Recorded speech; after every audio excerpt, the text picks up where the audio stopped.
어떻게 이거 좀 튀겨가지고 노후 30년 살 수 없을까요? 근데 그걸 속된 말로 어떻게 튀기면 30년을 살 수 있습니까? 그런데 그분이 우리나라 평균 정도입니다. 자, 형편은 이런데 신문이나 텔레비는 어떻게 나오냐? 노후가 편하려면 10억 원 했어야 된다. 최소한 7억 원 했어야 된다. 저는 아주 신문기자 만날 때마다 제발 그런 것 좀 쓰지 마라. 우리나라 7, 80%가 그렇게 안 되는데 그런 기사를 보면 도움이 됩니까? 복통 터지고 초조합니다. 그래서 지금 우리나라에 온갖 사기 사건이 횡행합니다. 그리고 재테크 광풍입니다. 2배로 튀기는 법, 3배로 튀기는 법. 이런 걸 보고 제가 아는 어떤 일본의 언론인이 저에게 그랬습니다. 한국 사람들은 이 재산 관리에 있어서 입구 관리에 대해서는 쌍부르키고 열심이다. 그런데 나이가 60이 돼서 번 돈이 모자란다. 그러면 그 사람은 부자 될 확률이 별로 없습니다. 그럼 어떻게 되는가? 맞춰 사는 방법을 배워야 됩니다. 또 운 좋게 부자가 됐다. 그럼 아름답게 쓰는 방법. 그 사람은 그거를 출구 관리라고 표현했습니다. 한국 사람들은 입구 관리에 대해서는 무지하게 열심인데 출구 관리에 대해서는 집에서 가르치냐, 학교에서 가르치냐, 사회에서 가르치냐, 공부가 너무나 안 돼 있다. 이러는 겁니다. 근데 실제 미국 가봐도 일본 가봐도 열심히 살았는데 유감스럽게 노후 생활비 모자란 사람 많습니다. 그럼 어떡하느냐? 할 수 없다. 나는 이제 생활비가 모자라지만 체면 불구하고 이 쪽팔리는 거 감수하고 허드렛 일이라도 해가지고 한 푼이라도 벌 방법이 없을까? 이 일을 찾습니다. 그런데 우리나라는 그동안에는 일도 없지만은 하고 싶어도 이 체면 때문에 참 안 됐습니다. 그런데 이 몇 년 사이에 우리나라도 엄청나게 분위기가 바뀌어가고 있습니다.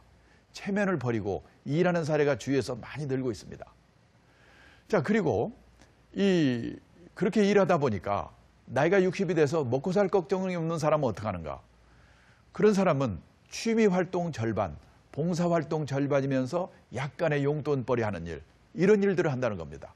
그 대표적인 게 여기 나와 있는 NPO 활동입니다. NPO가 뭐냐? 민간 비영리 조직, 자원봉사단체 이런 겁니다.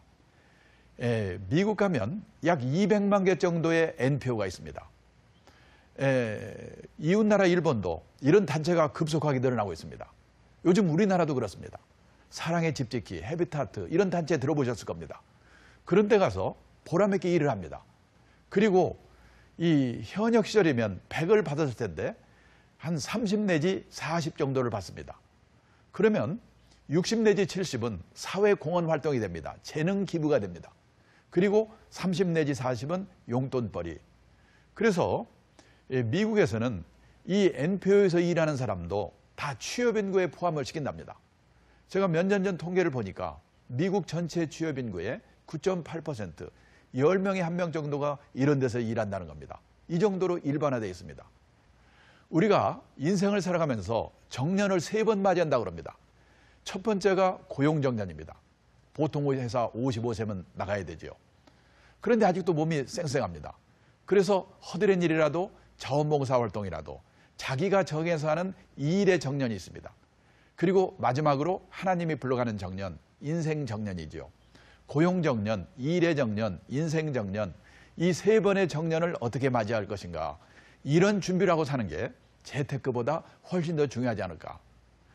자, 지금까지 이 장수 리스크에 대해서 말씀을 드렸는데 이번에 이 건강 리스크입니다.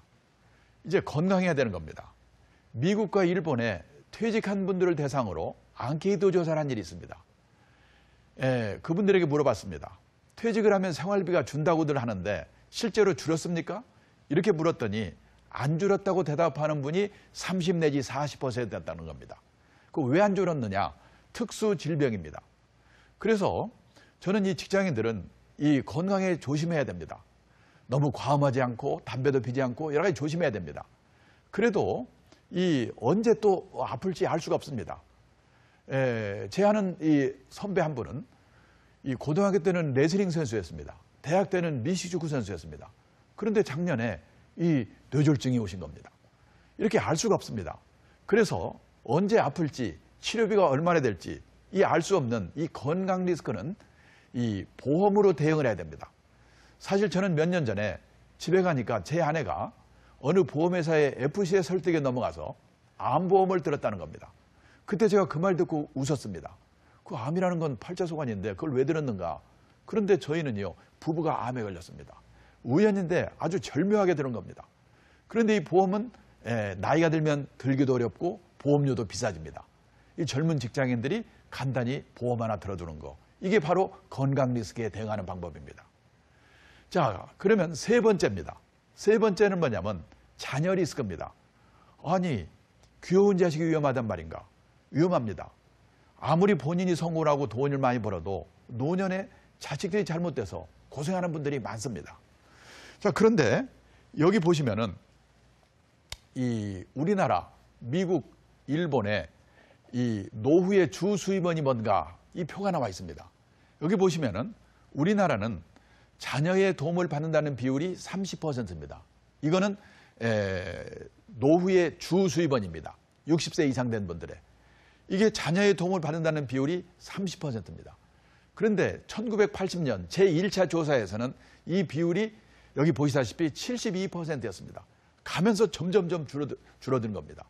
아마 10년 후쯤 조사하면 여기 미국처럼 0.5, 일본처럼 2.5, 아마 이렇게 될 겁니다.